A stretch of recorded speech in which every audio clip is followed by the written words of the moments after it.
Chào mừng bạn đến với kênh Tách Trà Kể Chuyện. Lưu ý video được tạo dựng và lồng tiếng bởi AI. Video chỉ mang tính chất giải trí và phục vụ cộng đồng. Tôi chỉ là xuyên không, giống như trong cuốn tiểu thuyết huyền ảo đầu voi đuôi chuột mà tôi thức thâu đêm để đọc, lại còn trở thành kẻ cùng tên cùng họ. Mới vào game đã bị nam chính vả mặt. Đại phản diện Liếm Cầu có kết cục bi thảm. Thánh tử Tần Trường Ca. Sư muội, muội nhận lấy đi. Tần sư huynh, muội đã nói đừng đến phiền muội nữa, đồ của huynh muội không có hứng thú. Nực cười. Tần sư huynh vậy mà, Diệp sư tỷ vậy mà nhìn cũng không thèm nhìn. Liếm Cầu liếm đến cuối cùng hai bàn tay trắng. Thánh tử điện hạ cần gì phải thế chứ? Hừ, cái thứ rác rưởi gì thế này, đồ chó cũng không thèm, mà cũng không biết xấu hổ mang ra làm trò cười cho thiên hạ.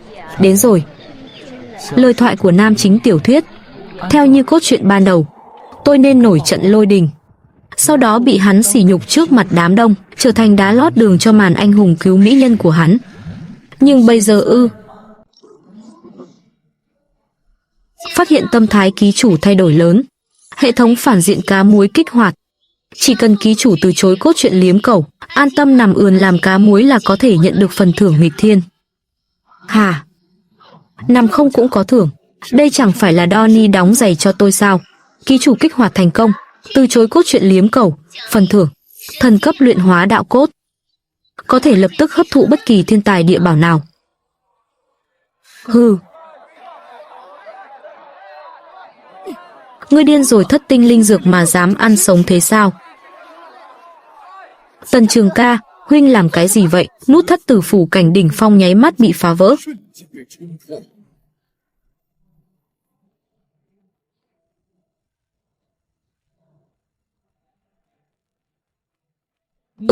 Mùi vị không tồi.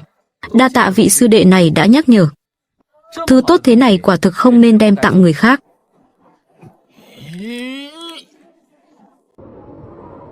Diệp sư muội, nếu đồ ta tặng là rác rưởi chó cũng không thèm, chắc hẳn muội cũng không thèm giữ lại, chi bằng đem những đống rác ta tặng muội trước kia trả hết lại cho ta đi.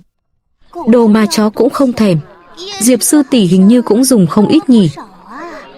Phe này xấu hổ rồi.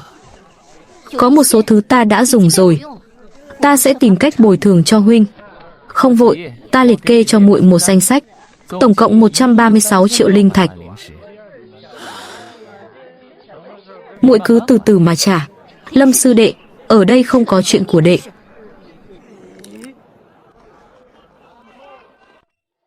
Ký chủ và mặt nam chính thành công, nẫng tay trên cơ duyên, phần thưởng 100 năm tu vi tinh thuần.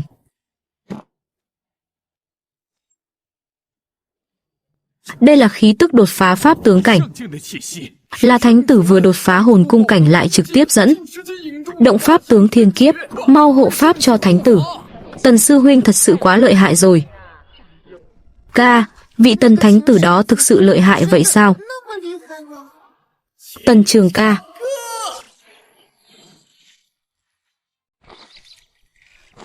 Phát bố nhiệm vụ tự tu dưỡng của cá muối. Nằm trên ghế mây thư giãn 1 canh giờ suy ngẫm nhân sinh, phần thưởng 1 quả kiện nguyên quả. Còn có chuyện tốt thế này sao? Nhiệm vụ này tôi có thể làm đến thiên hoàng địa lão.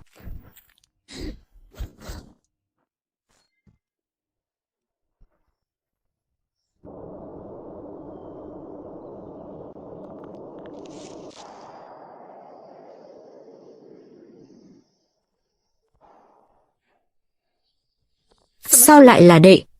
Tần thánh tử điện hạ đâu? Ta đã nợ thánh tử hơn 100 triệu linh thạch rồi. Gốc tứ phẩm linh thảo này của đệ ta càng không dám dùng. Xin hãy mang về đi. Hừ.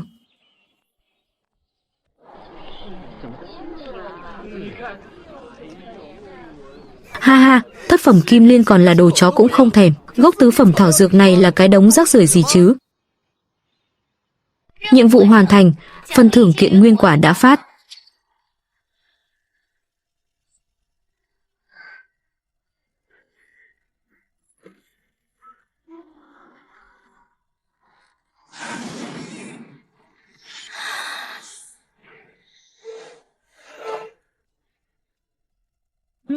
Không tồi. Cảm giác nằm không cũng tăng 100 năm kiếm khí tu vi, thật quá sướng. Nhiệt đồ. Tần Trường Ca, Diệp Lưu Ly, các người dám sỉ nhục ta như vậy. Đồ nhi, vì chút trắc trở này mà tâm thần đại loạn, thì làm sao thành được việc lớn. Sư phụ, con không cam tâm. Linh thảo con mạo hiểm tính mạng hái về, trong mắt tỷ ấy lại chẳng đáng một xu. Tên Tần Trường Ca đó chẳng qua chỉ là kẻ nằm trên công lao của người khác. Ăn chơi đàn điếm là một phế vật, dựa vào đâu mà được tỷ ấy nhìn bằng con mắt khác. Dựa vào việc hắn sinh ra đã là thánh tử, nhưng con phải nhớ, xuất thân không quyết định được đích đến. Nội môn đại tỷ 3 ngày sau chính là cơ hội tốt nhất của con. Nội môn đại tỷ, thực lực hiện tại của con làm sao là đối thủ của những chân truyền đệ tử đó. Càng đừng nói tới việc khiêu chiến Tần Trường Ca.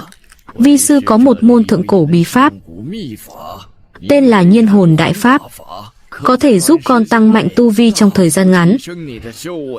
Dù di chứng không nhỏ, nhưng đủ để con giành vị trí thủ khoa trong nội môn đại tỷ, dẫm đạp tất cả những kẻ coi thường con dưới chân.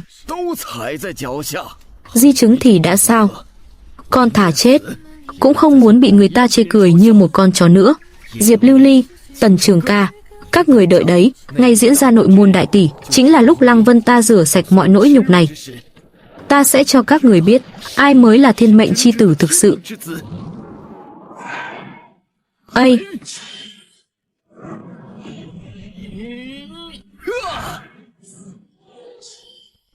Còn ai nữa?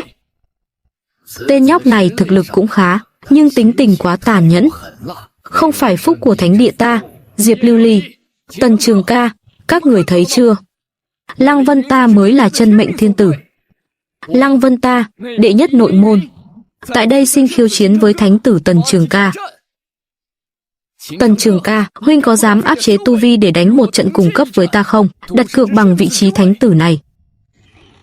Phát hiện nam chính nhiều lần khiêu khích, kích hoạt nhiệm vụ lựa chọn. Lựa chọn 1, tiếp nhận khiêu chiến, giáng lâm hiện trường, một tát đập hắn ghim xuống đất.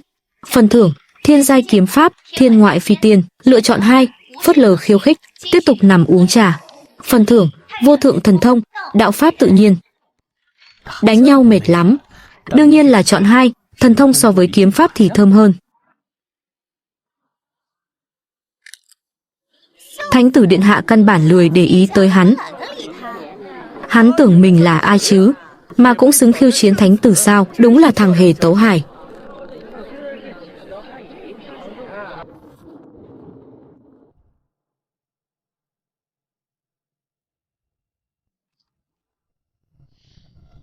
Thánh tử sư huynh không thèm để ý đến đệ, đệ không phải muốn đánh đồng cấp sao? Ta sẽ ép tu vi xuống hồn cung lục trọng để đánh với đệ.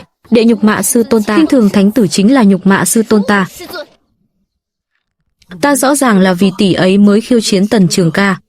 Tại sao tỷ ấy lại ra mặt thay cho Tần Trường Ca? Diệp sư tỷ uy vũ, hãy dạy dỗ tên không biết trời cao đất dày này đi. Hừ, được thôi.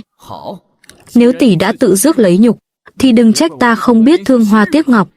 Cùng một cảnh giới, tỷ không phải là đối thủ của ta đâu.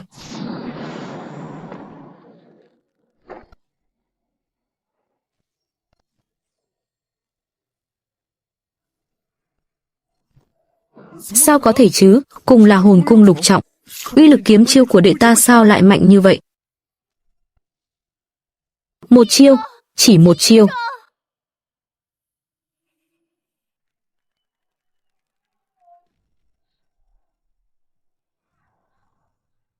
Ha ha ha ha. Hóa ra là dùng bí pháp cưỡng ép nâng cao tu vi. Đúng là một phế vật. Chúc mừng ký chủ trang bức vô hình thành công. Cốt truyện chính tuyến sai lệch nghiêm trọng. Phần thưởng nhân đôi được cộng dồn. Chúc mừng ký chủ nhận được thái thượng thần thông, đạo pháp tự nhiên. Chúc mừng ký chủ nhận được thánh giai công pháp, thiên kiếm quyết. Nam chính và nữ chính tự đánh nhau rồi. Chuyện này thú vị hơn trong tiểu thuyết nhiều.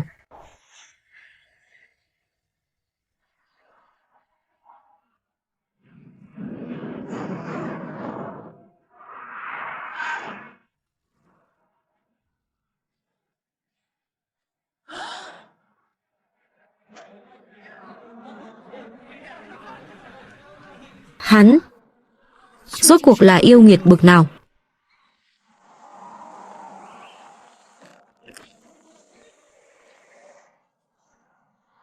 Hai, hài tử, đi thôi. Lỗi, cần xác nhận người đi như trời. Con và hắn đã không còn là người chung một thế giới nữa rồi. Cứ ở lại Thái Huyền Thánh Địa, đạo tâm của con sẽ bị hắn mài mòn mất thôi. Tiền bối nói đúng. Trong nhà kính không thể mọc ra cây đại thụ che trời. Biển máu núi thây ở thế giới bên mới là sân khấu thuộc về Lăng Vân ta.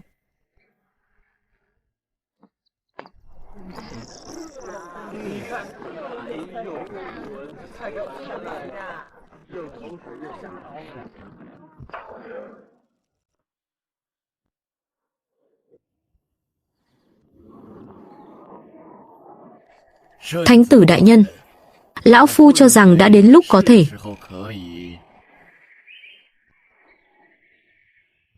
Thánh tử, tu vi của ngài đã là pháp tướng lục trọng rồi sao? À, ngủ một giấc liền đột phá thôi, có vấn đề gì sao? Quái vật đây tuyệt đối là một con quái vật. Nữ nhân quả nhiên chỉ làm ảnh hưởng đến tốc độ rút kiếm của thánh tử. Ban đầu không nên để tông chủ nhận Diệp Lưu Ly đó. Thánh tử, là lão phu đường đột rồi, nhưng trong nhà kính rốt cuộc không thể mọc ra đại thụ che trời. Việc ra ngoài rèn luyện, không đi bên ngoài nguy hiểm như vậy. Ở lại tông môn nằm không chờ thắng không được sao? Ký chủ từ chối cốt truyện rèn luyện thành công, phần thưởng, thần thông, nhất khí hóa tam thanh. Ây, đợi đã. Ta nghĩ lại rồi, ông nói đúng, ta quyết định rồi, lập tức xuất thế, rèn luyện cái hệ thống gian xảo nhà ngươi. Lại vá BUG của ta. Thái Huyền Thánh Địa, thánh tử Tần Trường Ca mang tu vi pháp tướng lục trọng, và hôm nay chính thức xuất thế rèn luyện.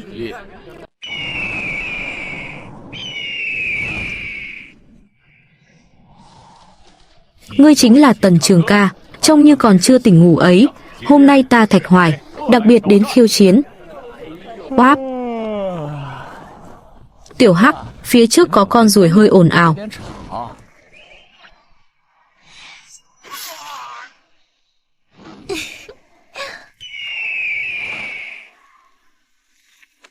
Tiểu nữ là thánh nữ đương đại của Nhật Nguyệt Thần Giáo, Lâm Yên Nhiên. Bái kiến thánh tử điện hạ. Thánh tử phong thái tuyệt thế, không biết tiểu nữ có vinh hạnh được đồng hành cùng ngài không? Yêu nữ ma giáo lại còn chơi trò mị hoặc. Tiểu Hắc, chúng ta đi. Đừng để người qua đường giáp làm lỡ giấc ngủ trưa. Thánh tử điện hạ, Yên Nhiên tự nhận thiên phú và dung mạo không thua kém bất kỳ ai, vì sao ngài lại lạnh nhạt với ta như vậy? Lẽ nào Yên Nhiên không bằng vị Diệp sư muội kia của ngài? Cô có phải cảm thấy là nam nhân thì phải xoay quanh cô sao? Ngại quá. Loại hàng chủ động dâng tận cửa như cô, bản thánh tử thực sự không có chút hứng thú nào. Hừ.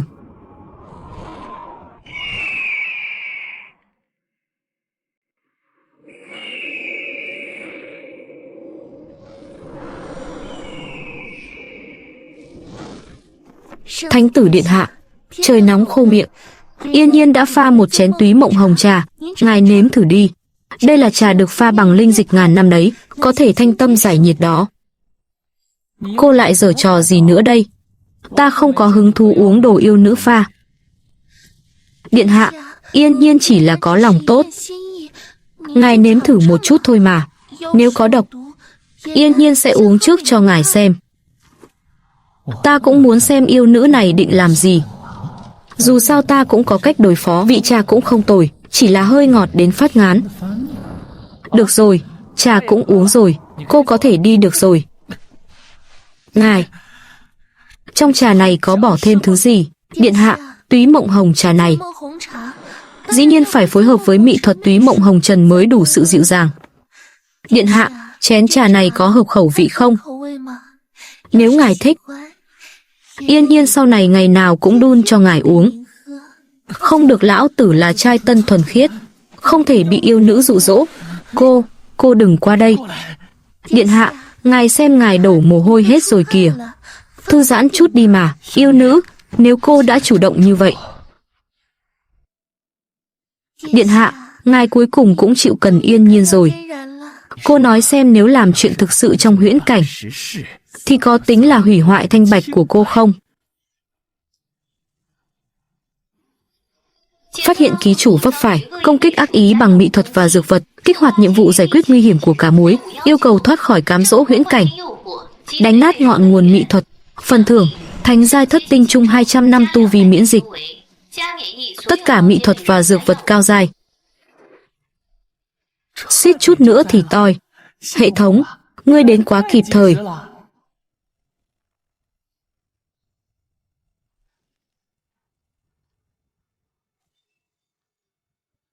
Phá.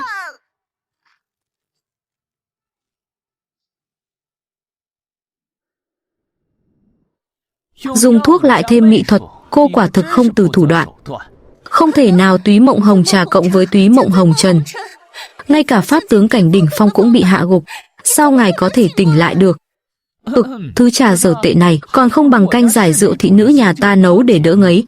May mà hệ thống cứu giá kịp thời, nếu không thật sự từ trai tân thuần khiết biến thành cha nam trong huyễn cảnh rồi. Nhiệm vụ hoàn thành. Phần thưởng đã phát. Tu vi ký chủ tăng lên pháp tướng bát trọng. Bị đánh lén mà còn được thăng liền 2 cấp. Quả này không lỗ. Tần Trường ca, ngài rốt cuộc là quái vật gì vậy? Ta không tin ngài có thể luôn tránh được thủ đoạn của ta. Tiểu Hắc, tăng tốc. Đừng để đàn bà điên này làm lỡ nhân tiện ném cốc trà độc này đi Tần Trường ca. Nam nhân mà Lâm Yên Nhiên ta đã nhắm. Dù phải dùng cường bào cũng phải có được. Yêu nữ nhà cô cũng cố chấp phết.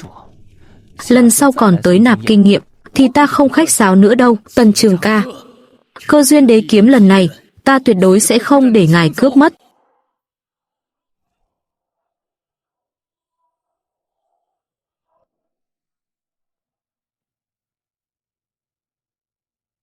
Lão già kia, ông rốt cuộc có được không 1 tháng rồi? Tròn 1 tháng trời. Tôi đến cả cửa còn không vào được. Kiếm ý nơi này là do đại đế đích thân lưu lại. Sát phạt chi khí quá mức khủng khiếp.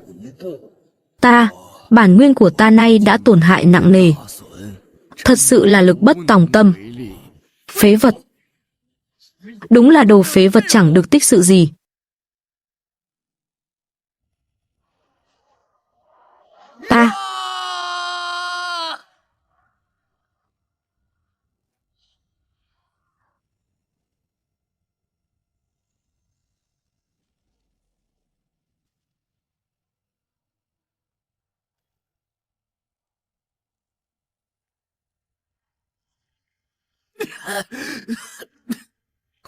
Không cam tâm. Đây là cơ duyên của tôi. Là của tôi.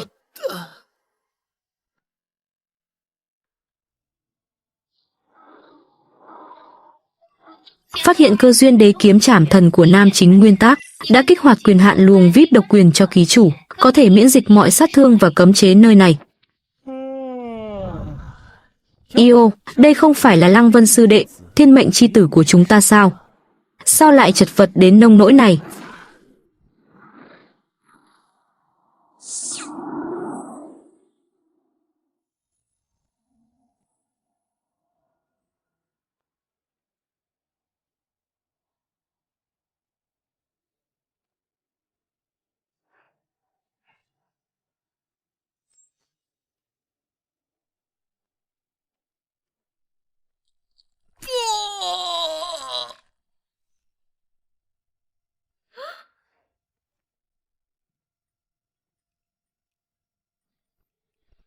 Lăng Vân sư đệ, ta vào trước nhé.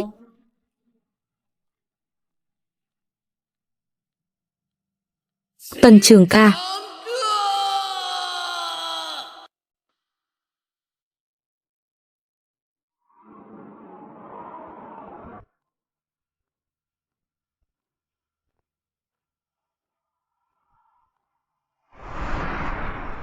Ngô nãi trảm thần đại đế. Hậu bối tiểu tử không biết tự lượng, muốn lấy truyền thừa, bắt buộc phải qua khảo nghiệm kiếm ý. Nếu có thể không chết, thanh kiếm này liền thuộc về ngươi. Luồng VIP độc quyền đã có hiệu lực, đã miễn trừ. Quy trình khảo nghiệm truyền thừa đại đế cho ngài.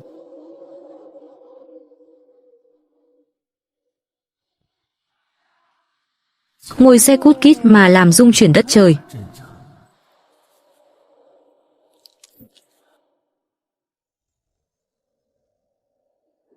Đây chính là đế kiếm trảm thần sao? Bộ dạng cũng chẳng ra gì nhỉ. Ta là kiếm linh trảm thần. Muốn ta phụng dưỡng nhục thân của ngươi, muốn ta đưa ngươi xưng bá thiên hạ. Đây là khảo nghiệm cuối cùng đối với người kế thừa. Nếu tâm trí không kiên định, sẽ bị kiếm linh phản phệ. Phát hiện linh hồn không rõ xâm nhập, khởi động chương trình tự động dọn dẹp.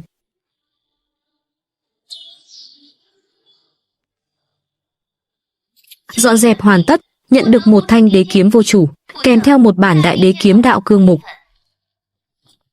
Thế là xong rồi á. Ghét ghê, đã bảo là thập tử nhất sinh cơ mà. Chẳng có chút tính thử thách nào cả.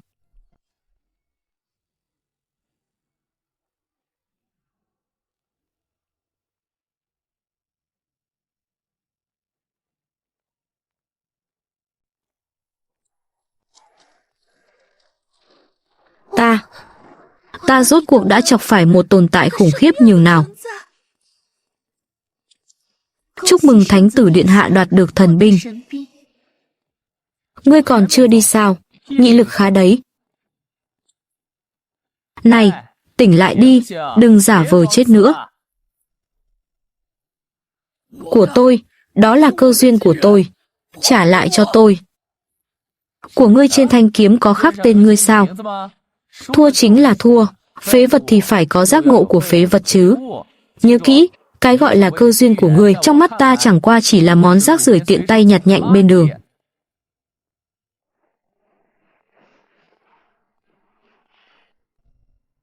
Tần Trường ca, ta với ngài. Không chết không thôi. Ký chủ thành công đoạt lấy cơ duyên nam chính và hoàn thành thao tác siêu thần, sát nhân chu tâm, phần thưởng, thần thú thượng cổ, một con hư không thú ấu tể. Một bước, hắn chỉ dùng một bước. Bỏ qua cấm chế của đại đế, trực tiếp lấy đi truyền thừa. Đây không phải là sức mạnh nên có ở thế giới này. Hắn rốt cuộc là loại quái vật gì vậy?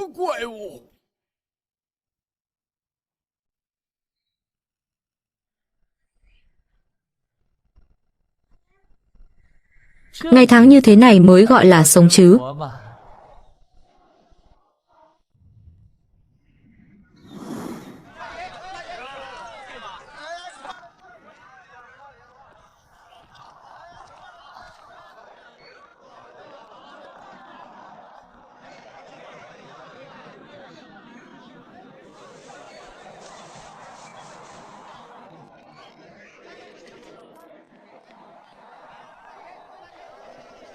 Tiểu mỹ nhân, có chút linh thạch này, không bằng đi theo bổn gia. Đảm bảo cô sẽ được ăn sung mặc sướng. Mấy tên các ngươi là chán sống rồi phải không? Xin tiền bối tha mạng. Bọn ta có mắt không tròng, không thấy được Thái Sơn. Cút.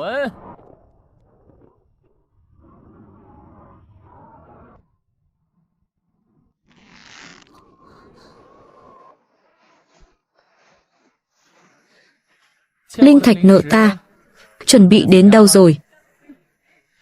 Vẫn còn thiếu nhiều lắm, nhưng ta nhất định sẽ trả sạch. Chỗ ta ngược lại có một cách nhanh hơn. Thấy không, cô ấy bây giờ là thị nữ độc quyền của ta. Muội đó, tuy nhan sắc có kém hơn chút, nhưng nể tình chúng ta đồng môn, ta có thể cho muội một cơ hội làm thị nữ của ta, bưng trà rót nước, đấm lưng bóp vai, cho đến khi trả hết nợ thì thôi. Muội có đồng ý không? Đừng hòng không bằng lòng thì thôi. Ta còn chê muội tay chân lóng ngóng đấy. Cửa ở bên kia, không tiễn.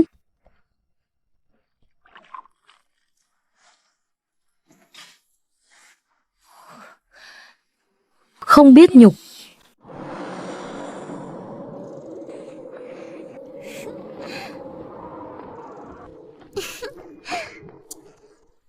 Trái ôm phải ấp. Đây mới là cuộc sống mà phản diện nên có chứ.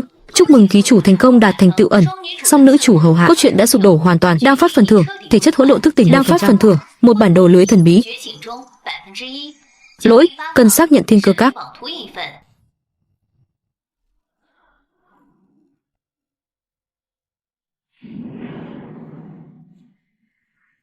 Thiên Cơ Các, trong nguyên tắc, nam chính Lăng Vân chính là tại đây đã nhận được manh mối về thân thế của mình và bắt đầu chuỗi nhiệm vụ chính tuyến phục thù tiếp theo.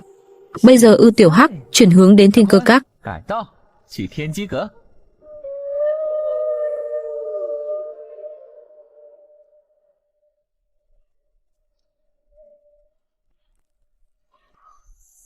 Ta Tần Trường ca, chờ đấy. Ta nhất định sẽ đích thân giết ngài.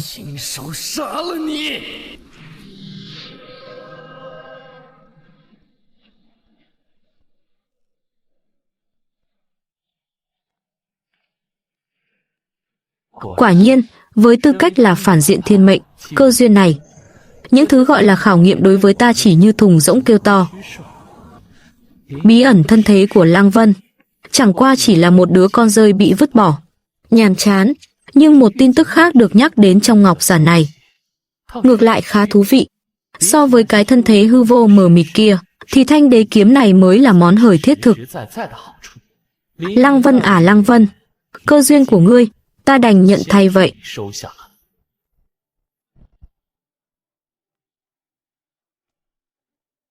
Điểm đến tiếp theo, Tây Hoang cổ địa.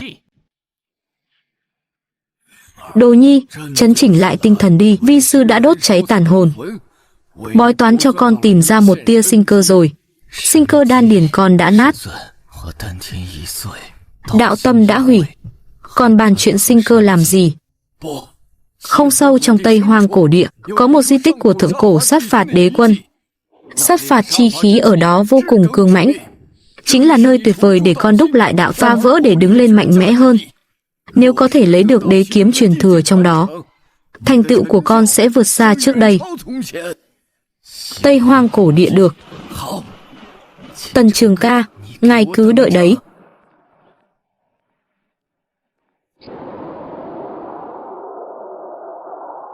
Hai, ba.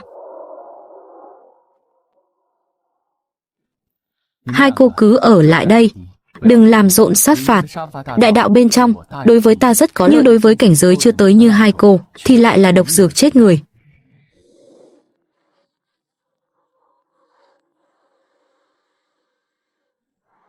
Có người đáng hận, vậy mà lại có kẻ phỗng tay trên rồi. Điện hạ là không muốn ta rơi vào hiểm cảnh sao? Trong lòng ngài quả nhiên là có ta. Không được, ta không thể để điện hạ một mình mạo hiểm. Điện hạ tu vi cao thâm, Lâm Yên Nhiên cũng dám đuổi theo vào. Nếu ta chỉ biết đứng canh ở đây, tu vi mãi mãi dậm chân tại chỗ, sao có thể xứng với điện hạ chứ? Sát phạt chi khí của Tây Hoang cổ địa này chính là cơ duyên để ta tu luyện thăng cấp. Ngươi ngàn vạn lần đừng để ta biết ngươi là thần thánh phương nào, chắc chắn là một lão yêu quái không biết liêm sỉ, chạy tới cướp cơ hội của tiểu bối. Đáng ghét rốt cuộc là lão già không biết xấu hổ nào chứ.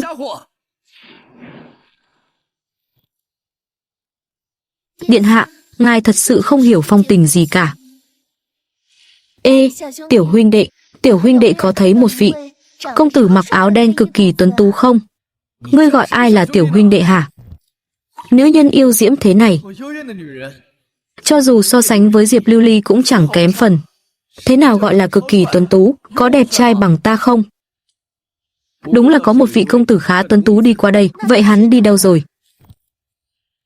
Ở đây ngoài tại hạ, tiên nữ còn có thể nhìn thấy ai khác sao? Tên này đầu óc không có vấn đề chứ? Ta chỉ là hỏi đường thôi mà. Tiểu huynh đệ, phế tích này rất nguy hiểm, cảnh giới của đệ quá thấp, mau chóng rời khỏi đây đi. Đợi đã. Đáng hận, ta. Nữ nhân yêu kiều mị hoặc thế này tại sao không thuộc về ta? Cơ duyên và mỹ nhân đều nên là của ta. Lăng Vân, cô nương áo đỏ kia nói đúng. Con bây giờ chỉ có tu vi nguyên đan cảnh. Ở lại đây cũng vô dụng, không bằng rời đi trước đi. Lão tiền bối, đến người cũng coi thường ta sao không có đâu.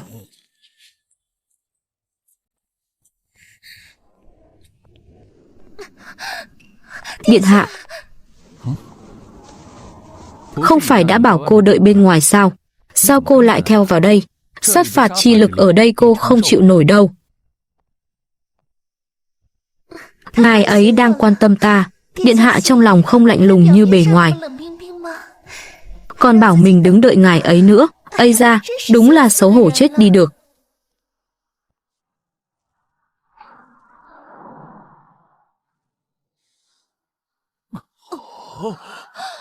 Lục trọng pháp tướng cảnh liền bắt đầu lĩnh ngộ đại đạo, mà còn là chinh phạt đại đạo đỉnh cấp nhất. Tên này cũng quá biến thái rồi đi. Phải biết rằng lĩnh ngộ đại đạo chi lực thường là đặc quyền của cường giả chí tôn cảnh. Điện hạ thiên phú dị bẩm, quả thực là kỳ tài ngàn năm khó gặp, tức chết đi được. Nhớ năm đó ta lĩnh ngộ đại đạo, bế quan đều tính bằng năm, hắn ta ngược lại dễ như ăn bữa cơm uống ngụm nước vậy. Chinh phạt đại đạo thành rồi. Tiếp theo dùng luồng sức mạnh này để lấy thanh đế kiếm kia. Chắc không có vấn đề gì nữa rồi. Á, nguy rồi. Công tử đi đâu rồi?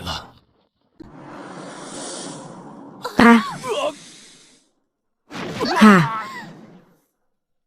Là quy luật sức mạnh, chinh phạt pháp tắc. Lẽ nào nói, nơi đây từng là nơi tọa hóa của một vị đại đế sao? Đáng mừng, rất đáng mừng. Đây là thiên tứ cơ duyên của điện hạ nha. Hả?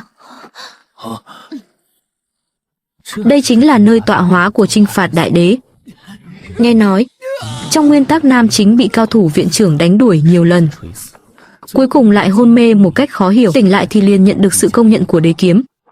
Bây giờ ta là tên đại phản diện này lại tới đây, nam chính tự nhiên lại không được. Đây lẽ nào là nhân quả huyền diệu nhất, sức mạnh của vận mệnh sao? May mà suy cho cùng vẫn là vật vô chủ.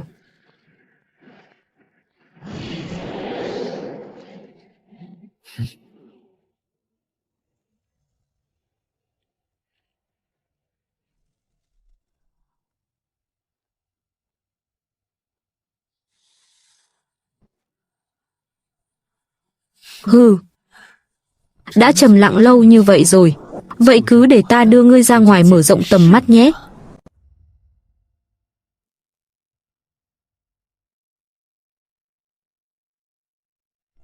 Chính là lúc này,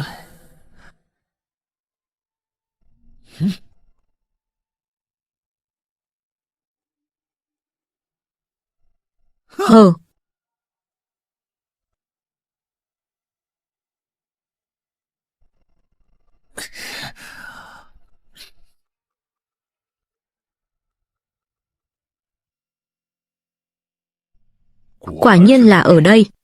Thần tử, chúng ta vào thôi. Hắn chính là đương đại thần tử của Bạch Hổ nhất tộc. Bọn họ đã tiêu tốn một cái giá rất lớn suy tính ra tạo hóa chi địa của sát phạt đại đế, chính là để đoạt lấy sát thần đế kiếm.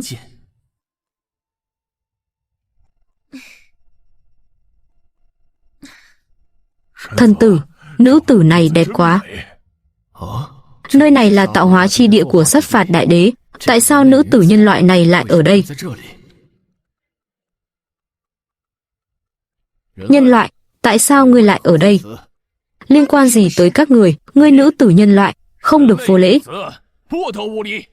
Đây là thần tử của Bạch Hổ nhất tộc chúng ta, thân phận cao quý, không phải là người mà ngươi đắc tội được đâu, còn không mau xin lỗi thần tử của tộc ta. Bổn cô nương không làm gì sai, cớ sao phải xin lỗi? Thiên tài của Bạch Hổ nhất tộc các người đều vô lý như vậy sao? To gan không biết tự lượng sức. Nữ tử nhân loại, sự ngạo mạn của ngươi sẽ khiến ngươi phải trả giá đấy. Rô. Nhân tộc nữ tử, quá mức càn rỡ.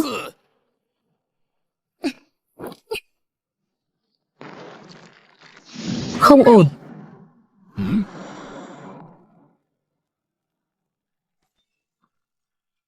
Nhân tộc nữ tử, ta sẽ khiến ngươi sống không bằng chết. Thôi đi, lão ngũ, đệ đã thua rồi. Để ta đến lĩnh giáo à? Cảnh giới của ta là pháp tướng cảnh ngũ trọng. Lẽ nào đã quên mục đích chúng ta đến đây sao? Cùng xông lên, đừng làm lỡ thời gian của ta.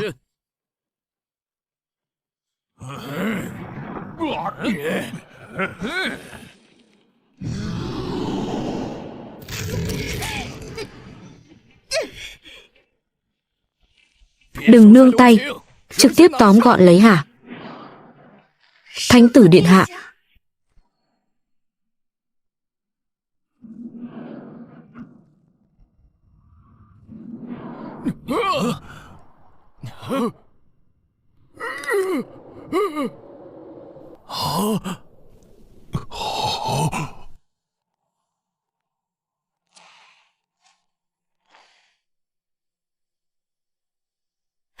Thánh tử điện hạ. Cút ngươi.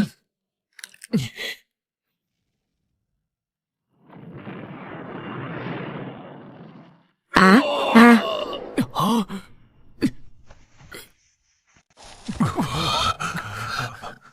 Thần tử, người này cực kỳ đáng sợ. Đó là bởi vì các ngươi quá vô dụng. Cơ duyên nơi đây đã bị ngươi đạt được rồi. Rõ như ban ngày. Thanh sát thần đế kiếm kia cũng bị ngươi lấy đi rồi. Phải thì sao nào? Ta là đương đại thần tử của Bạch Hổ tộc. Dám hỏi các hạ là thân phận gì? Thái Huyền Thánh Địa. Đương đại thánh tử, nào? Thái Huyền Thánh tử, ta nghe nói ngươi đang du lịch thế gian.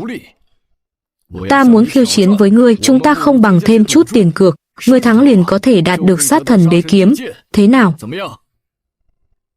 Hiện giờ sát thần đế kiếm đang nằm trong tay ta. Ngươi muốn lấy đồ của ta làm tiền cược để tỉ thí với ta. Rốt cuộc là ta đầu óc có vấn đề, hay là ngươi không có não? Sát thần đế kiếm là do cường giả tộc ta tiêu tốn cái giá rất lớn mới suy diễn ra được, vốn dĩ đã phải thuộc về ta. Chỉ cần ngươi thắng, tộc ta sẽ không truy cứu nữa. Nhưng nếu ngươi thua, không tỉ thí. Hừ, ngươi sợ rồi. Ngươi và ta đều là người thừa kế của một thế lực. Nhưng cảnh giới của ngươi là pháp tướng cảnh thất trọng, cảnh giới của ta là pháp tướng cảnh lục trọng. Theo quy củ của lần xuất thế du lịch này, ta có thể từ chối lời khiêu chiến của ngươi. Ký chủ thành công bày nát, nhận phần thưởng kiện nguyên quả 3 viên. Hừ ngươi. Đây là một kiện thượng phẩm thánh khí. Nếu ngươi thắng, nó sẽ thuộc về ngươi. Một kiện chưa đủ. Muốn 5 kiện. 5 kiện thánh phẩm thánh binh. Tên này đúng là sư tử ngoạm miệng rộng. Tuy nhiên, so với sát thần đế kiếm vô thượng, thì đây quả thực không là gì cả. Được. Ta đồng ý. Ta đã trầm ngâm trong pháp tướng cảnh cả trăm năm nay. Tu vi lại còn cao hơn hắn 1 trọng. Ta căn bản không có lý do gì để thua. Vậy thì tới đi.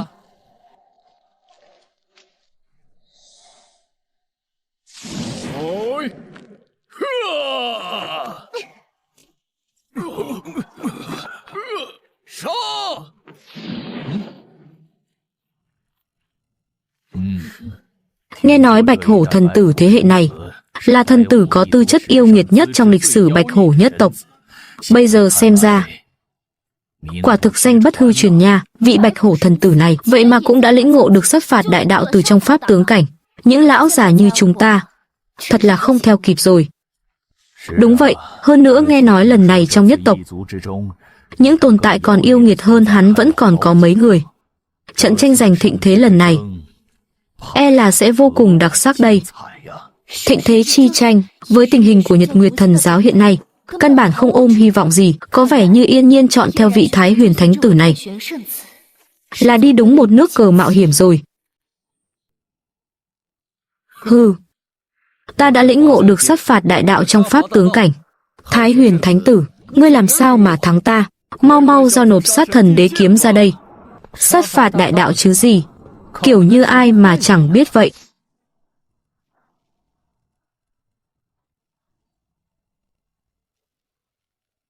Á, sao có thể? Á, ngươi cũng là nhân tộc. Sao có thể trong pháp tướng cảnh liền lĩnh ngộ được sát phạt đại đạo? Hơn nữa, tại sao sát phạt đại đạo của ngươi lại cô đọng hơn của ta? Chẳng lẽ ngươi nghĩ ta làm cách nào mà đoạt được sát thần đế kiếm? Đáng ghét, bị hắn tính toán rồi. Tuy nhiên ta vẫn chưa xài tới tu vi cao hơn hắn. Pháp tướng thiên địa. Á, Ha ha ha ha. Thái Huyền Thánh Tử, ngươi mắc lừa rồi. Pháp tướng thiên địa này chính là truyền thừa tối cao của Bạch Hổ tộc ta. Kẻ thắng lợi thật sự luôn luôn là ta. Thì ra là thế. Pháp tướng chi lực của nhất tộc các ngươi đúng là có điểm độc đáo riêng. Đúng là có thể tham khảo đôi chút. Ha ha ha ha.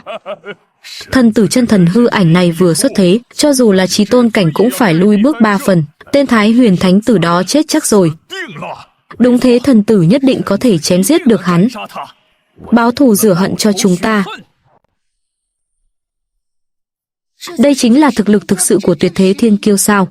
Xem ra ta muốn trở thành người theo hầu của Thánh Tử điện hạ, còn phải đi một chặng đường dài nữa nha. Thái Huyền Thánh Tử, tới cùng ta quyết một trận tử chiến đi. Được như ý ngươi.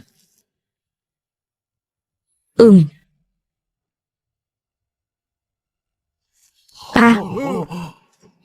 Ha ha ha ha.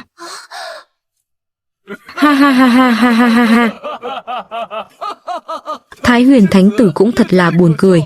Lại ngưng tụ chính mình làm pháp tướng. Lẽ nào ngươi tưởng mình là hằng cổ đại đế, vô thượng chân tiên sao? Cái thứ này ngoài vẻ đẹp mã ra thì còn tác dụng gì chứ? Thánh Tử điện hạ thật đúng là lập dị khác thường nha. Ngươi còn dám xưng là trưởng lão của thánh địa các người, ngay cả pháp tướng của thánh tử nhà mình mà cũng không. Thánh tử đột phá pháp tướng cảnh còn chưa tới 2 tháng. Ta lấy đâu ra mà biết cơ chứ? Chưa tới 2 tháng, từ hồn cung cảnh đột phá đến pháp tướng cảnh lục trọng. Đúng là muốn tìm miếng đậu phụ đập đầu chết quách đi cho rảnh nợ. Cũng có khi là vậy.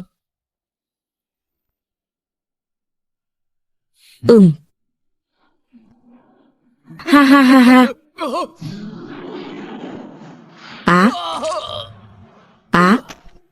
Ngươi nhất tâm nhớ tới thanh kiếm đó. Nếu sát thần đế kiếm không để ngươi nhìn xem một mắt, e là ngươi có xuống dưới suối vàng cũng không nhắm được mắt mất.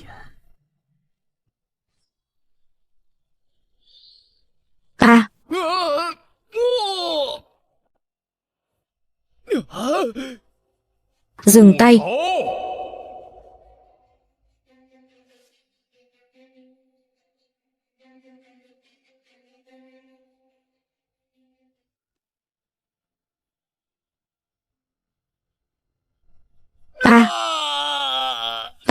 Hừ.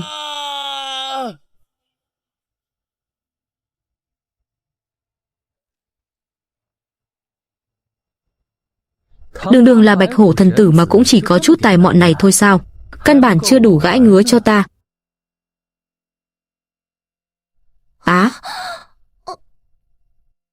Ngươi, tại sao ngươi lại cường đại như vậy? Thái Huyền Thánh Tử, ngươi giỏi lắm. Cũng bình thường thôi, chỉ là hơi mạnh hơn thần tử của các người một tí tẹo thôi mà. Thánh tử điện hạ, này e là chẳng phải mạnh hơn một tí tẹo đâu. Hừ. Đợi đã. Các hạ e là đã quên mất thứ gì đó rồi thì phải. Lão gia hỏa của Bạch Hổ nhất tộc, lời cá cược giữa thần tử nhất tộc các người và Thái Huyền Thánh Tử nhà 5 kiện thánh phẩm thánh binh, các người định chối nợ sao? Hừ, hôm nay e là Thái Huyền Thánh Địa các người còn chưa giữ chân được chúng ta đâu.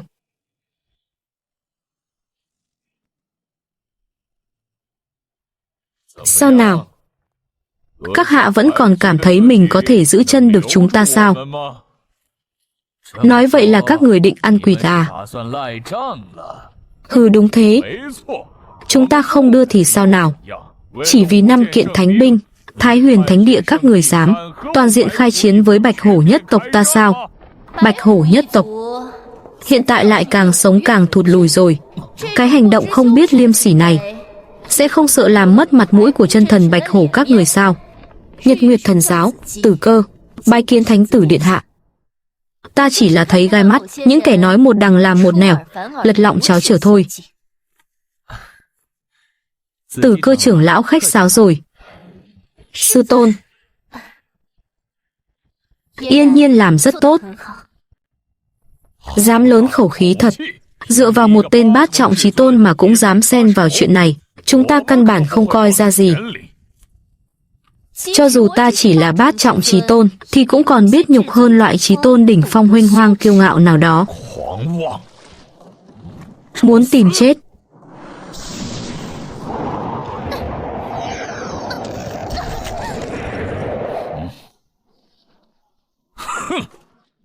Nếu đã thực sự không định đưa, vậy thì giết bọn ngươi, chúng ta tự mình lấy vậy.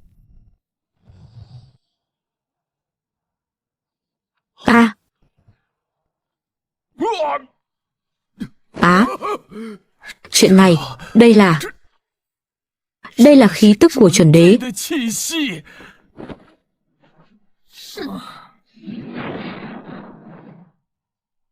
Được.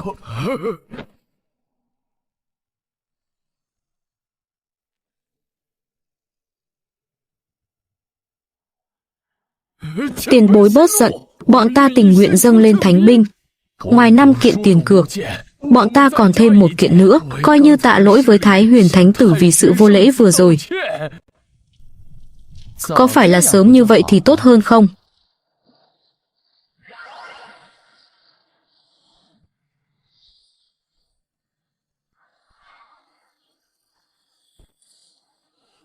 Thánh tử, vị vừa rồi là Cửu trưởng lão.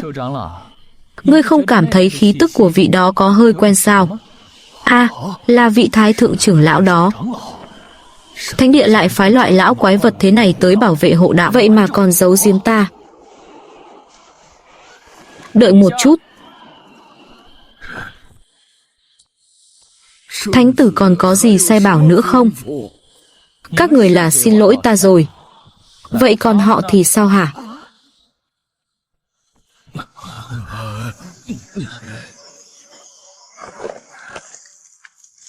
Đây là quà bồi tội của bọn ta, xin mời 2 vị tiên tử nhận lấy. Thánh tử điện hạ, đây là đang ra mặt thay ta đó. Thánh tử điện hạ thật tốt, ha ha. Phát hiện nam chính Lăng Vân trong nguyên tắc đang tiếp cận bí cảnh của thượng cổ đan đế, có muốn hớt tay trên không? Hả? Lại có việc làm rồi.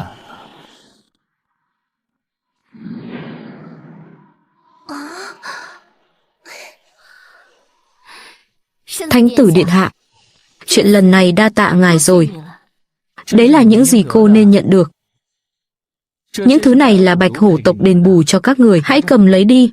Còn Cửu trưởng lão, ha, thánh tử, lão phu da dày thịt béo không sao cả. Người ban nãy bảo vệ ông không phải là ông đâu nhỉ?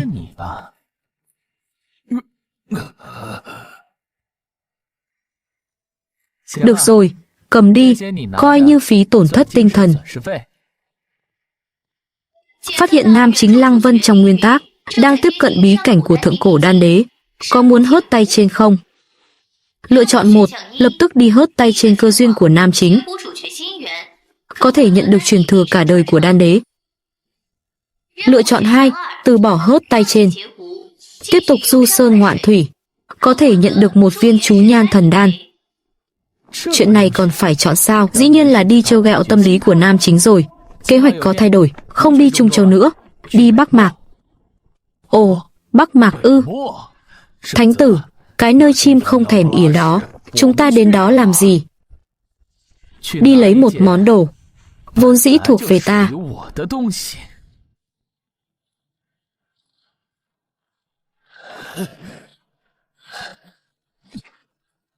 Sư phụ, còn bao xa nữa? Sắp tới rồi, Vân Nhi. Cố gắng một chút nữa thôi. Bí cảnh đan đế đó chính là ở Xích Nham Cốc cách đây 300 dặm. Chỉ cần đạt được truyền thừa của đan đế, con sẽ có thể đúc lại đan điền. Tần Trường ca, món nợ máu này ta ghi tạc trong lòng. Chờ ngày ta nắm giữ truyền thừa đan đế, nhất định sẽ băm vằm thân xác ngươi ra, vĩnh viễn không được siêu sinh.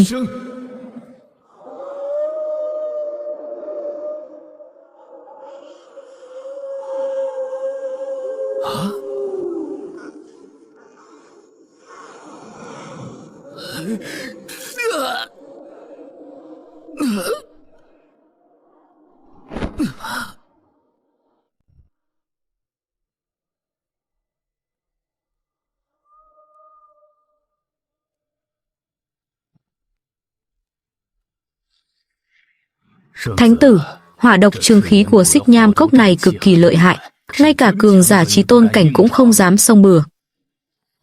Đan đế Xích Nham trong nguyên tắc là một kẻ kỳ quái. Đường lối truyền thừa đều do một người thuộc lòng cốt truyện như ta quyết định, như vậy đâu phải là mạo hiểm, rõ ràng là về nhà lấy bưu kiện mà. Dô, Diệp sư tỷ biến mất nửa ngày trời. Ta còn tưởng cô biết khó mà lui trốn đi rồi chứ. Ha ha.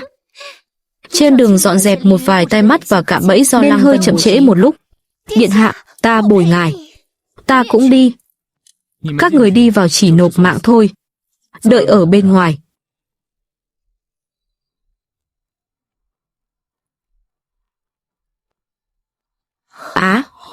Vạn pháp bất xâm. Đây là thể chất gì vậy chứ? Trên người thánh tử rốt cuộc còn giấu bao nhiêu bí mật nữa đây?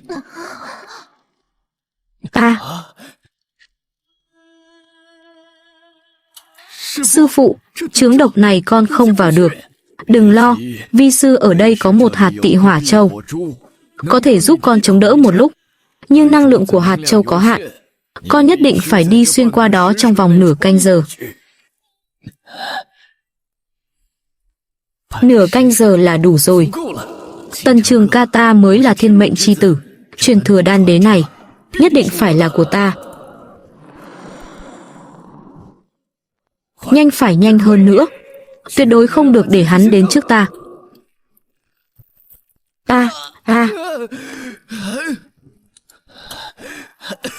Ta vào được rồi. Người chiến thắng cuối cùng nhất định phải là ta.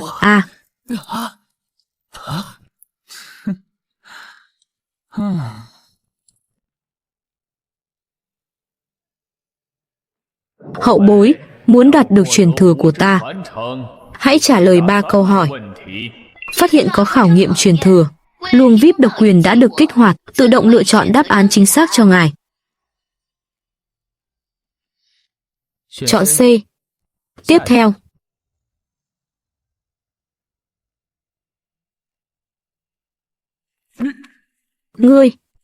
Ngươi làm sao mà biết được đáp án chuẩn xác vậy? Ta đoán đó.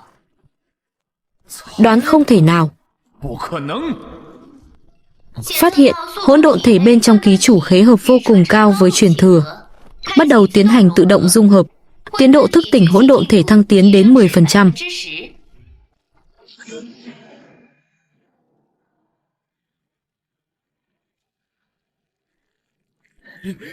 Tại sao? Tại sao cơ hội hắn phải đổi bằng cửu tử nhất sinh, mà đối phương lại dễ dàng đoạt được như vậy? Dựa vào cái gì chứ?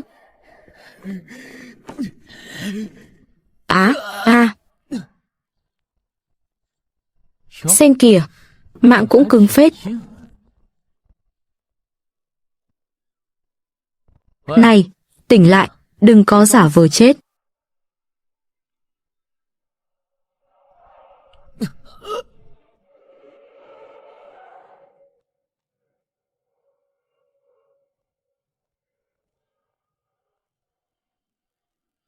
Ha. Bí cảnh đan đế xuất thế chính là thứ mà thần hỏa cung ta nên có được.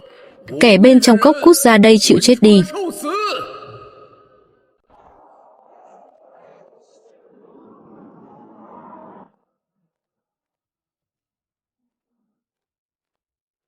Tiểu tử, truyền thừa đan đế là bị ngươi cuỗng đi rồi.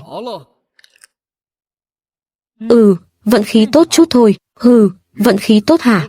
Bây giờ giao truyền thừa đan đế và lò luyện đan ra. Lại để 2 nữ nhân này tới hầu hạ bổn thiếu chủ. Ta sẽ giữ lại toàn thây cho ngươi. Ha. Tại sao lúc nào cũng có những kẻ dâng mạng này tới thế nhỉ?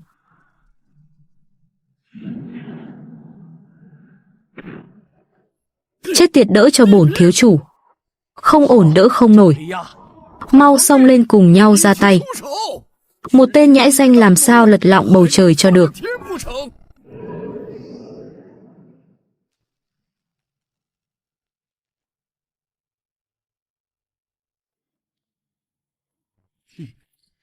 Vô ích.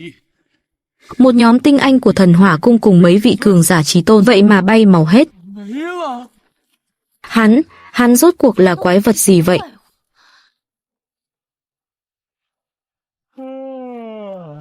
Được rồi, ruồi bọ đã được giải quyết rồi, đi thôi. Ngươi là ai sát hại con trai ta? Ngươi với ta không chết không thôi.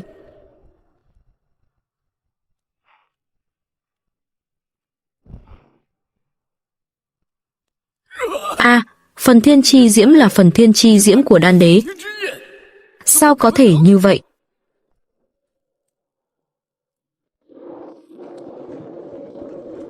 Thánh tử, vừa rồi ngài đã sử dụng. Mới học được, tiện tay chơi đùa thôi. Đó chính là truyền thuyết, có thể đốt cháy vạn vật như phần thiên chi diễm, vậy mà đến tay ngài lại thành tiện tay chơi đùa. Chúc mừng ký chủ thành công đoạt cơ duyên nam chính, hoàn thành chuỗi nhiệm vụ, phản diện tự bồi dưỡng cá nhân đang tiến hành nhận thưởng. Tiến trình giác ngộ thân thế hỗn độn đạt tới 15%. Nhận thưởng, thần thông hỏa nhãn kim tinh. Nhận thưởng, một phần trận đồ dịch chuyển từ thượng cổ. Thiên Kiêu Yến, nội dung lớn trong kịch bản. Chính là ở nơi này, Lăng Vân quen được mấy người tri kỷ, cùng với chiến tích vang danh, hội hè náo nhiệt thế này. Ta thân là một tên đại phản diện mà không tới, há chẳng phải là có lỗi với nhân vật chính của chúng ta sao? Ta làm sao lại nằm trong cái sơn động này, thương thế cũng bình phục được một nửa.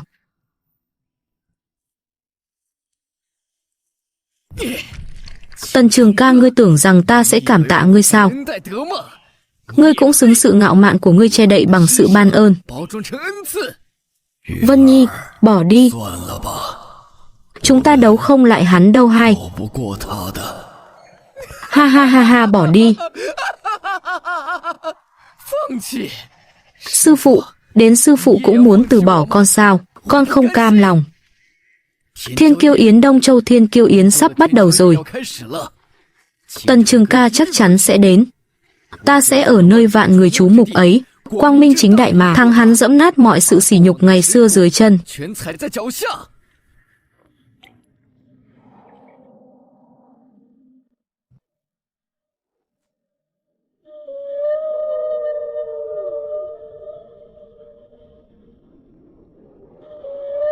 Đó là cái gì? Khoảng không bị xé toạc oa. Đại nhân vật của tông môn nào đến vậy? Đội hình phô trương quá.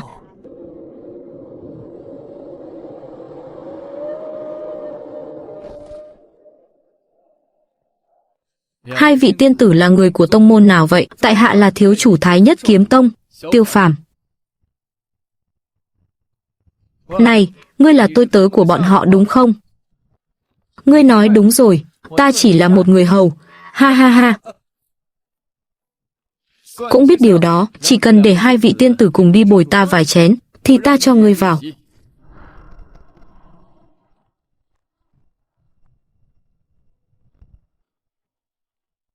Nghiệt tử, ngươi làm cái gì vậy hả?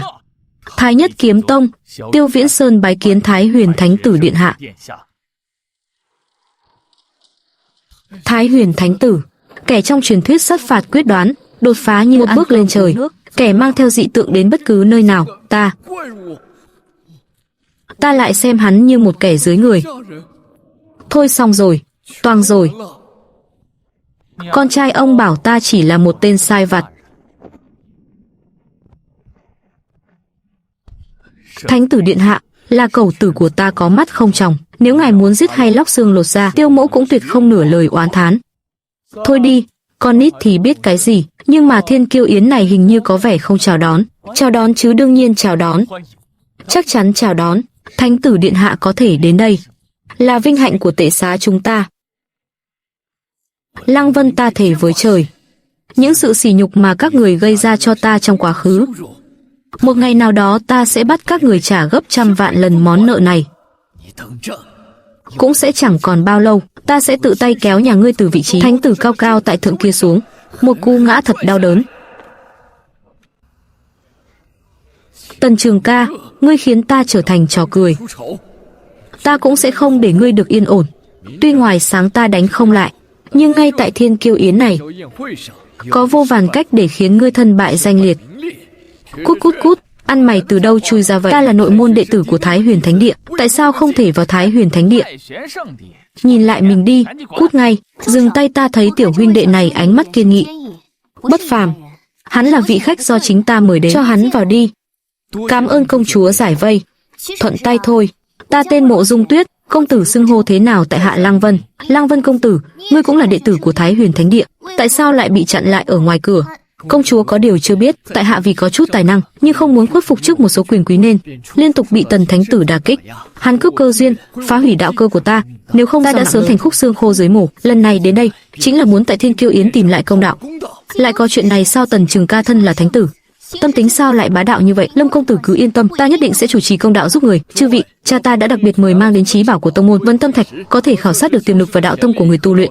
Chúng ta làm một trò vui với cái này, mọi người thấy sao? Vừa lúc xem thử Tần Thánh Tử bình thường cao cao tại thượng, giả trang hoàn mỹ không tì vết, ta cũng muốn xem thử hắn đứng trước Vấn Tâm Thạch còn có thể giữ được bình tĩnh không. Nếu Thái Huyền Thánh Tử mất mặt trước đám đông, vậy thì càng thú vị. Luật chơi rất đơn giản, đặt tay lên Vấn Tâm Thạch, ánh sáng phát ra càng mượt, đại biểu cho tư chất. Ta đến trước, tam xích thành quang. Tiềm lực của Tiêu huynh đệ đã bỏ xa chúng ta rồi. Đúng vậy, nghe nói người có thể kích phát ra ánh sáng như thế, tương lai ít nhất cũng là một phương bá chủ. Thái Nhất Kiếm Tông quả nhiên hậu kế hữu nhân, Tiêu huynh không hổ danh là người làm chủ, chúng ta bái phục. Thánh tử điện hạ được xưng danh là người đứng đầu Đông Châu, không biết ngài có thể cho chúng ta một phen mở mang tầm mắt không? Đừng làm càn. Thánh tử điện hạ nếu không vui vẻ, hãy bỏ qua đi.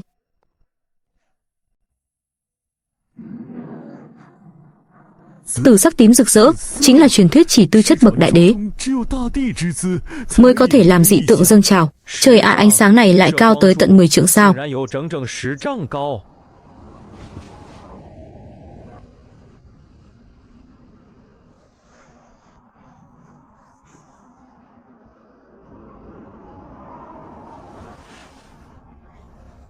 Lăng Vân, ngươi cũng qua thử xem. Ta tin ngươi chắc chắn sẽ không thua kém gì hắn. Ta mới chính là thiên mệnh chi tử.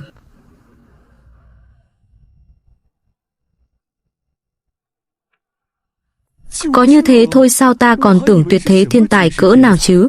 Hóa ra chỉ là gãi ngứa cho Vấn Tâm Thạch mà thôi.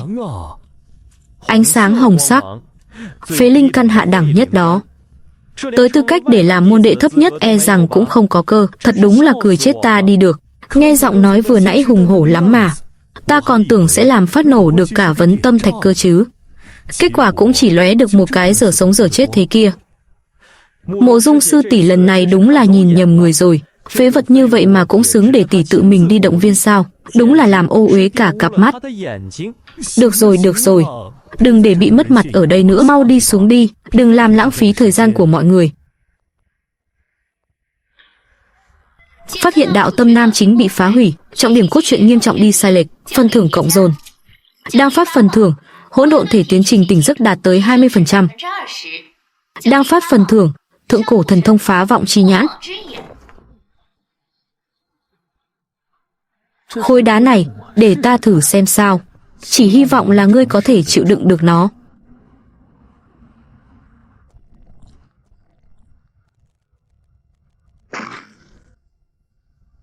Vấn Tâm Thạch của ta, thượng cổ chí bảo, sao tự nhiên nổ banh xác rồi? Tiêu tông chủ, khối đá nhà ông chất lượng có vẻ kém thì phải, hay để ta đền bù cho ông một ít linh thạch nhé?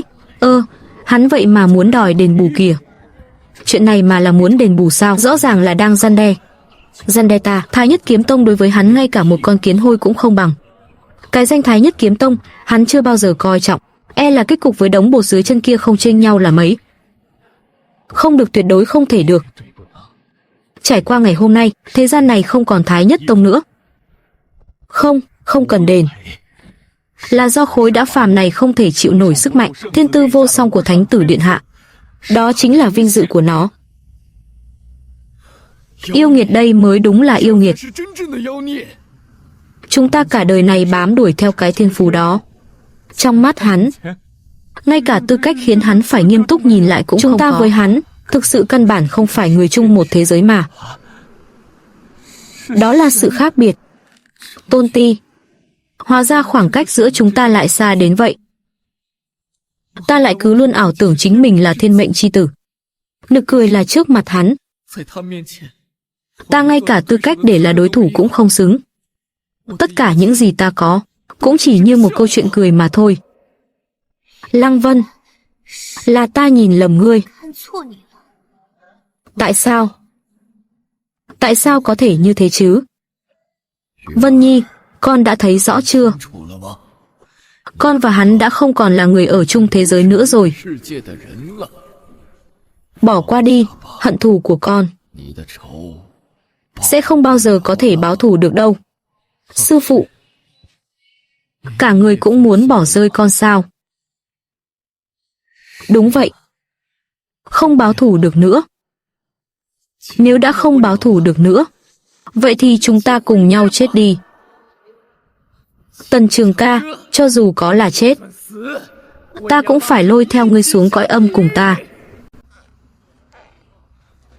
Thánh tử điện hạ, đây là Quỳnh Hoa Tiên Tử cất giấu ngàn năm của tông môn chúng ta. Ngài hãy nếm thử đi. Chơi không lại thì muốn chơi trò đồng quy vu tận. Thật không thú vị chút nào. Hừ hừ hừ. Chó điên a. Hừ.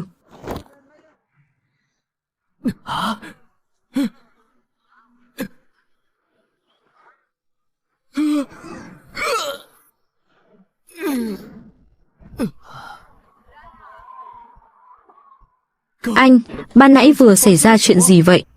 Hắn ta chỉ sử dụng một chén rượu liền giết chết một vị tu sĩ. Xảy ra chuyện gì rồi? Xảy ra chuyện gì rồi? Thánh tử điện hạ. Không có chuyện gì. Thấy một con ruồi bay qua nên tiện tay đập chết thôi. Một con ruồi. Hắn nói một người tu sĩ sống sờ sờ chỉ như một con ruồi thôi sao? Khủng khiếp. Tên này thực sự quá là đáng sợ rồi.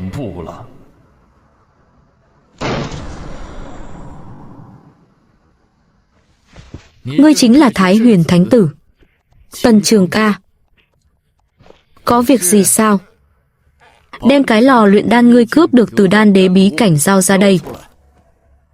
Đó là di vật của các vị tiền tổ thuộc Hoàng Triều Trung Châu, danh thị ta.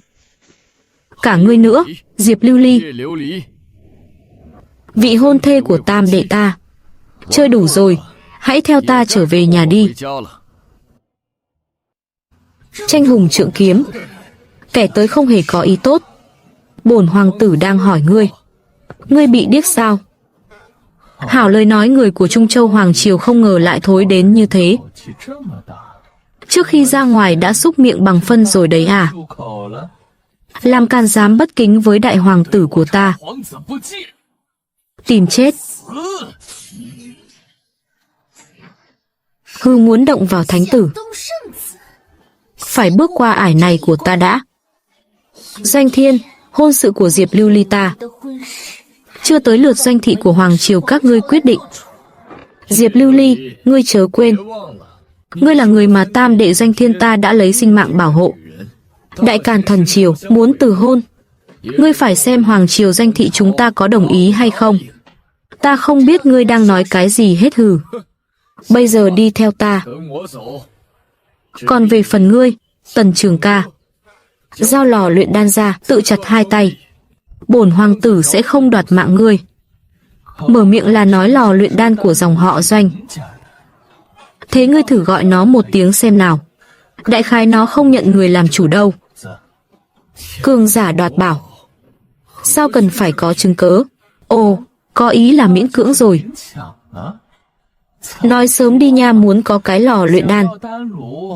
Muốn được cũng được, kể cả muốn có người ở trong. Cũng coi như biết điều. Đánh thắng ta, đồ vật với con người, mang hết theo. Đánh không thắng, cái mạng phải để lại ở đây. Rất tốt, bổn hoàng tử hôm nay liền để cho ngươi nếm mùi mở mang tầm mắt. Cái phế vật của Đông Châu lại dám so với thiên kiêu của Trung Châu ư? Sống không biết mình là ai.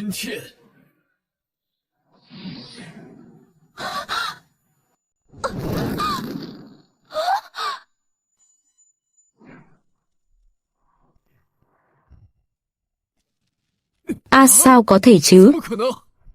Phần Thiên Viêm Long Quyền của ta Sao lại có thể bị đánh bại bởi một cái đũa? Không có gì cả, gió có hơi lớn thôi. Thổi tắt dùng ngươi đó. Không phải linh lực, là đạo hắn ta không ngờ lại có thể vận dụng đạo pháp. Vận dụng thuật hóa mục nát thành điều thần kỳ. Người này tâm cơ vô lường, cùng nhau lên bắt lấy hắn ta.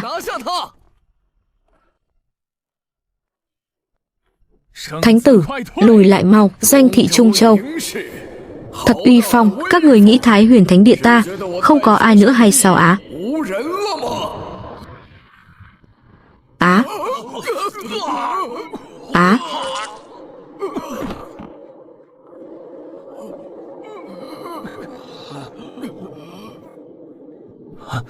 Chỉ một đạo thanh âm liền làm trọng thương ta. Đây rút cuộc là cường giả ở cảnh giới nào cơ chứ? Chuẩn đế là cường giả chuẩn đế. À, các hạ là thái thượng trưởng lão nào của Thái Huyền Thánh Địa? Bọn ta vô ý mạo phạm, chỉ phụng lệnh theo hành sự của Hoàng Triều. À, ngươi. À, ha ha ha ha, Doanh thị. Hoàng Triều, cứ cho là như vậy đi. Bây giờ, mang người của các ngươi cút khỏi Đông Châu. Nếu còn có lần sau, thì sự việc sẽ không giải quyết đơn giản được như thế này đâu. Tần Trường ca, ngươi cứ đợi đấy. Nỗi nhục ngày hôm nay, Doanh thị Hoàng Triều ta nhất định sẽ hoàn lại gấp trăm lần. Phát hiện ký chủ trấn áp được thế lực Trung Châu thành công, điểm uy vọng phản diện nhận được gia tăng lớn. Đang phát phần thưởng, hỗn độn thể tiến trình tỉnh giấc đạt tới 25%. Đang phát phần thưởng, thần thông xúc địa thành thốn. Được đó, lại có một phần miễn phí nữa. Tuy nhiên cái người của Danh thị Hoàng Triều cũng đã nhắc nhở ta. Ngồi một chỗ hoài cũng nhàm chán, chúng ta đổi tới chỗ khác được đó.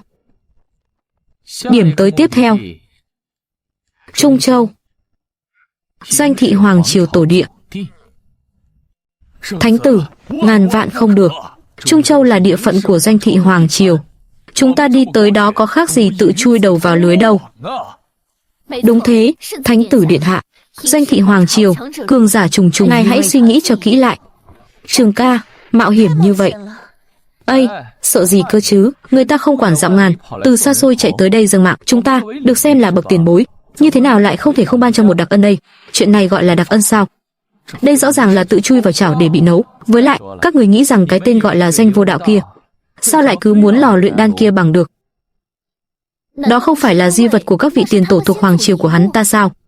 Bởi vì cái lò luyện đan đó, nó là chìa khóa để mở ra truyền thừa tinh túy nhất của tổ địa của bọn hắn.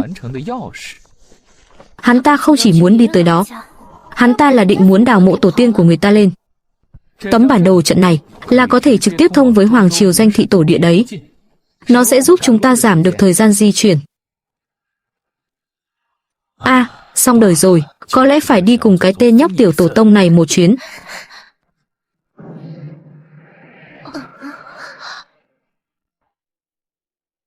Kẻ nào dám đột nhập Hoàng Lăng cấm địa Đại Ngô,